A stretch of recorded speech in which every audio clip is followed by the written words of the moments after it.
Welcome back to our discussion Pax Europiana, discussing about the future of Europe, and how to celebrate and how to commemorate Europe is very important.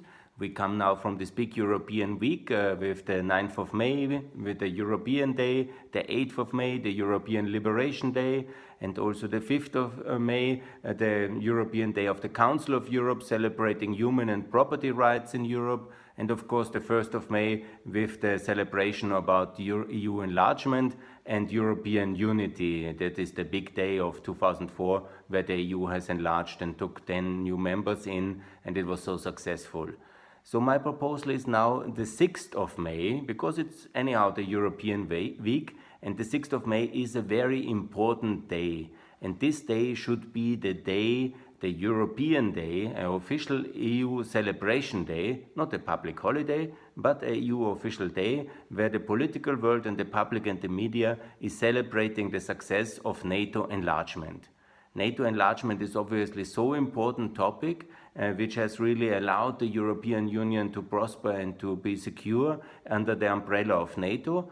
And anyhow, 93% of all EU citizens are also NATO citizens, so let's not forget it's basically a unity with some minor exemptions which hopefully will join NATO soon. And NATO enlargement is very positive for us. And the 6th of May is a very special day because it was the first time NATO has enlarged. It has enlarged in the year 55 to include Western Germany, the so-called BRD, the Federal Republic of Western Germany, and it was integrated and officially a member of NATO on the 6th of May 1955. And that's a major day to celebrate. Of course, I understand that the other members of NATO, especially when Greece and Turkey joined later, or when later then the other countries joined, like Poland in 99 and Romania, Bulgaria, they are all on different dates. And you know, for NATO in general, the European Security Day is the day of NATO foundation. It's the 4th of April, where NATO should be celebrated, the whole concept, the whole topic, and you know, the security and our alliance with America and with Canada. That's for the 4th of April. But the 6th of May is very important to discuss the issue of enlargement.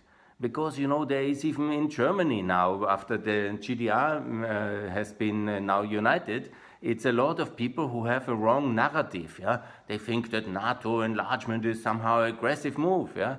All this kind of Soviet and Russian thinking is then influencing the encirclement myth and all these things, you know, and that NATO enlargement is somehow against anybody. No, NATO is a defensive alliance. Yeah? It's very, very peaceful. It's just, you know, in case of attack, then you are able to defend yourself. And that's very, very important. And so the NATO enlargement should be celebrated exactly on the date when the first enlargement took place, and the most important. Yeah? Because, of course, Western German enlargement in the context of the Cold War in 1955 was really the most important enlargement, the biggest country, the former enemy state, or until 45. And then after 10 years later, it was possible to join the Western Alliance, and it was really a big step. It was not easy to achieve it, and Adenauer has really a historic achievement, and Eisenhower as well. The French were bitterly opposed a very long time. There was this whole debate about the European defense community, which failed. It was, of course, more a European project, but you know, there were a lot of debates about control and command, and so it really doesn't work very well, European defense, without American leadership, and it didn't work very well. And so NATO was, of course, the clear answer. And with the Battle of Dien Bien Phu, never forget, on the battlefields of Vietnam, French colonialism defeated, Imperial France defeated, a little bit more modest, then the yes for German rearmament and integration in NATO. And that was, of course, you know, the very decisive instrument.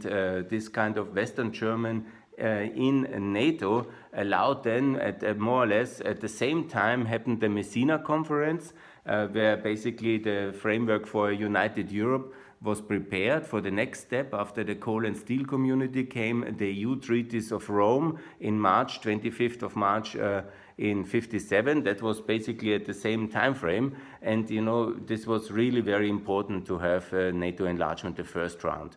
And then came the next enlargements, obviously, with important countries, and so ultimately we are now 30 countries. But of course, NATO enlargement doesn't stop here.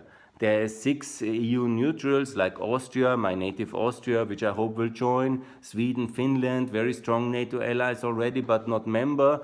And of course, Ireland, very reluctant for some historic colonial reason with Britain, but that's not very relevant after the year 2020 and Brexit, and of course Malta and Cyprus. So these 6 countries, and obviously Kosovo, Bosnia, liberated by NATO, secured by NATO anyhow. Of course Serbia, as a condition to join EU, because it must be reformed as well, the security sector.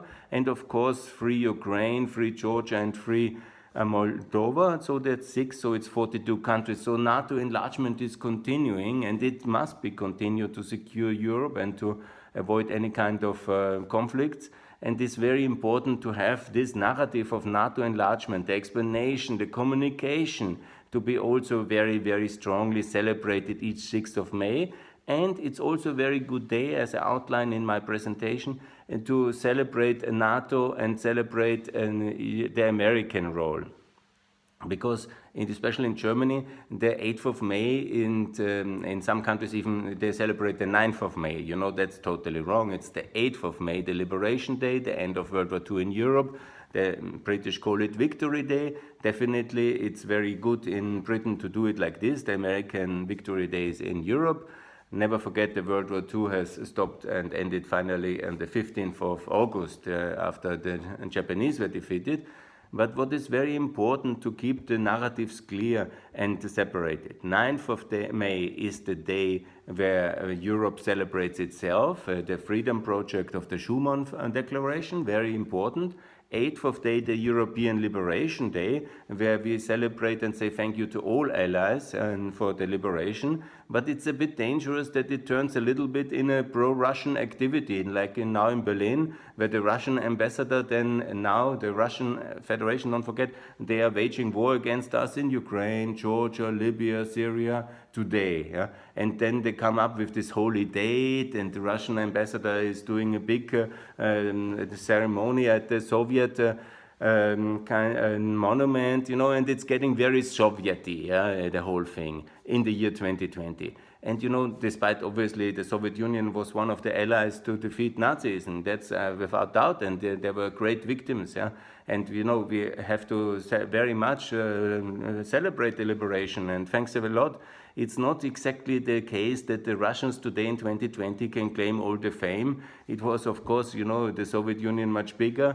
And never forget, the Soviet Union itself was an evil empire and a very terrible regime, killing many, many people in the civil wars. It was basically a terror group which took this Russian empire in hostage for so long. And this is the history of the Soviet Union. There was nothing good. So we have to be a little bit, careful and celebrate this and commemorate this in the correct context. Yeah, because otherwise this kind of very deep remorse that all Europeans and especially the Germans and Austrians feel about the crimes of the Second World War is then abused by a hostile power, somehow hijacked narrative, and all these commemorations are then dominated by Russia of 2020, claiming this kind of successor right, and not saying anything about the very terrible crimes and criminal activities of Stalin, of Soviet Union. That's not what we can do in a democracy.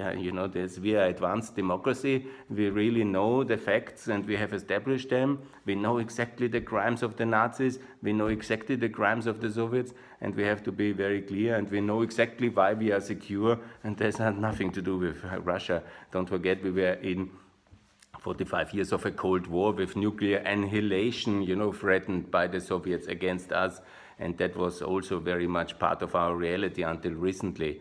And so we have to be very, very clear on what we celebrate when. And so the 6th of May must be celebrated actually as the day of NATO enlargement, exactly in that week, to explain as well this NATO narrative, the contribution of NATO to the security, why we built it after World War II, why we will build Europe, why we built NATO, in order to overcome all this kind of extreme ideologies in this gigantic struggle between Nazism and communism, which very much the World War was in Eastern Europe. And so we have been very lucky that the Americans came and liberated us, and we have to say this as well during this week. And this is very much the day on the 6th of May. And you know, when the Western Germans, of course, don't want to celebrate that today anymore, that's very sad, you know, but we have to convince them that this is the way to celebrate, and it's the reason for, there is now a debate even about ending this American nuclear deterrent in Germany. You know, that's totally wrong. We have to stay united very much, and we have to be also ready for defending ourselves. We are not victims. Yeah, there's a long time ago.